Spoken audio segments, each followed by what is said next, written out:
Salut à tous, c'est Cyril71, bienvenue dans cette nouvelle vidéo. Nous sommes le dimanche 1er septembre 2019, premier jour de l'automne météorologique pour notre pays.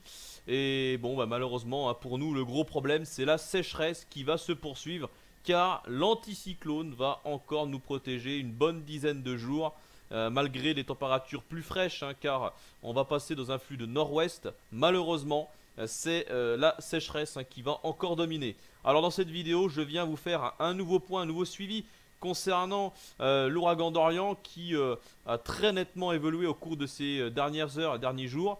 Je n'ai pas pu vous faire de point plus tôt car j'étais en week-end dans le Cantal, un long week-end depuis jeudi soir. J'étais pas dispo du coup pour vous faire d'autres vidéos, mais là ce soir je suis là, je suis rentré et je viens d'apprendre que l'ouragan Dorian s'est encore renforcé.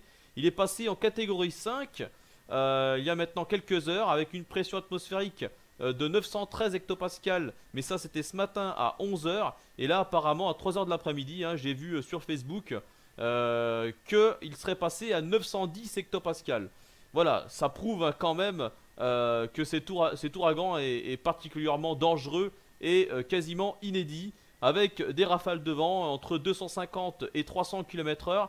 Actuellement, ce dimanche soir, c'est les îles du nord des Bahamas qui est fortement touchée. À mon avis, de gros dégâts, de grosses inondations qui seront signalées. Franchement, le nord des Bahamas là va prendre très cher en cette fin de week-end. Et puis ensuite, on va le voir, cet ouragan qui va rester en catégorie 5 encore, va se rapprocher de la Floride.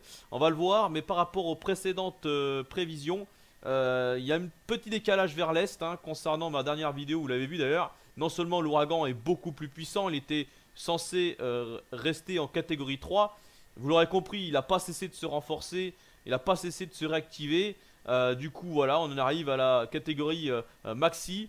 Et là, on va voir avec les trajectoires, je vais vous montrer ça dans cette vidéo, la suite des prévisions de cet ouragan Dorian. Et puis, d'autres phénomènes sont à surveiller. Alors, ici au milieu de l'Atlantique, pour l'instant, pas de gros risques, mais ici, on a quand même 50% au large du Cap-Vert, de nouveau à une onde tropicale qu'il faut surveiller. Également ici, du côté du golfe du Mexique. Allez, on va voir Dorian, ce que ça donne. Voilà, alors on voit très bien son évolution. Ce soir, ce sont les îles nord des Bahamas fortement ici touchées en zone rouge. Vous voyez ici la couleur rouge.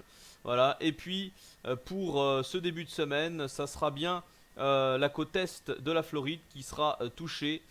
C'est ce secteur ici que vous voyez coloré. Voilà, avant de remonter en direction des côtes, de la côte est américaine. Et on voit très bien que ensuite il faudra surveiller la partie est de la Géorgie, la Caroline du Sud et la Caroline du Nord qui sont surtout à surveiller. Voilà pour la suite, ça sera notamment pour la deuxième partie de semaine. Son intensité pour les prochains jours, on le voit très bien ici ce soir, catégorie maxi. Voilà, ça devrait le rester jusqu'à mardi. Et ensuite, en étant proche de la côte est de la Floride, il devrait être rétrogradé en catégorie 4 et là progressivement perdre de son intensité en se dirigeant vers le nord. Et ensuite, comme je vous l'ai dit juste avant, on le voit ici du côté de la côte est de la Caroline du Sud et de la Caroline du Nord, il devrait vraiment faiblir, mais il restera quand même à surveiller de très près. La plupart des modélisations voient Dorian partir vers le nord de l'Atlantique, on le voit ici, en direction du sud du Groenland. Voilà, hop, et se dirigerait entre l'Islande et les îles britanniques. On le voit très bien ici, la plupart des directions sont en accord pour le voir mourir en direction du coup entre le sud de l'Islande et le nord des îles britanniques. Ce qui veut donc dire que vu l'énergie que Dorian dégage, les prévisions météo pour l'Europe et donc également pour nous la France seront sans doute un petit peu complexes pour, on va dire pour les 7 à 10 prochains jours, car il dégage beaucoup d'énergie, ça perturbe un peu les modèles météo. Alors certes, pour le moment il n'y a que de l'anticyclone prévu, hein, puisqu'on a un anticyclone des Açores en fait qui sera positionné au large de l'Atlantique, hein, jusqu'au proche Atlantique, une dorsale assez importante. Mais il faut quand même surveiller les prévisions car cet ouragan va quand même voilà, perturber un peu tout ça et faut suivre la situation de très près. Voilà ce que je peux vous dire dans cette vidéo concernant les dernières prévisions de l'ouragan Dorian. Et moi je vous dis à très bientôt. Bonne rentrée hein, d'ailleurs pour ceux qui rentrent, hein, qui reprennent le boulot ou l'école. Et moi je vous dis donc à très bientôt pour un prochain suivi de l'ouragan Dorian.